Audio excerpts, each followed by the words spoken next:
All right, this week we're talking about my favorite topic, cartography and map design. So broadly speaking, there are two types of maps. Thematic, like the map in the upper right. This shows a theme. It focuses on data representation. It's good for exploring and finding out unknowns or to see patterns. Compare this to a reference map, which are maps that show you where things are. Google Maps is probably the most common version of this maps that you know. Your parents, though, might be more familiar with the road atlas that they kept in the seat back pocket of their car on long drives. So here you need to know the two different types of maps, thematic and reference. Finally, while not a widely accepted type of map, base maps float around somewhere in between the two. Some base maps are more reference maps, such as the US topo maps, while others, like the Esri light gray canvas here, are very much just base maps where they're designed to put your thematic data, aka your thematic map, on top of these maps so that you have some context to your data. Maps are important for both visual thinking and visual communication.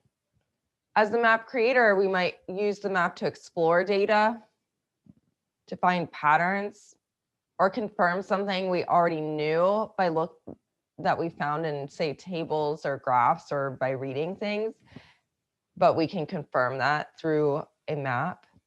Maps also support visual communication in the public realm by allowing map readers to synthesize their understanding for us and present their data in an easy to understand way. How you design your map depends on your audience and purpose.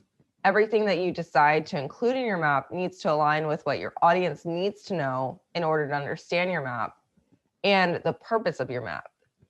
You should avoid adding too much to your map just because you have the data, for instance, but instead really focus on these two questions about who is this for? Do they need to know everything that I'm putting on here? And what is the purpose of my map? Audience and purpose really determine something called visual hierarchy. Visual hierarchy gives order to the features within a map. For instance, on a road map, your roads should be the thing that jump out to you as the most prominent feature. While on a hiking map, the trails should be the most prominent feature. On the map on the left, the cities jump out in the top map, but they're hard to distinguish from the background in the bottom map here. On the right, visual hierarchy focuses the eye on different aspects of the map. Map A here focuses on trails and roads and park areas. Here's the road, here's the trail, and here's the park. While map B focuses on the built-up areas here in yellow. The most common way to see visual hierarchy is within the labels of the map. So the bottom map here has no hierarchy. United States of America is here in the same font as Lake Winnebago, Wisconsin, and Milwaukee.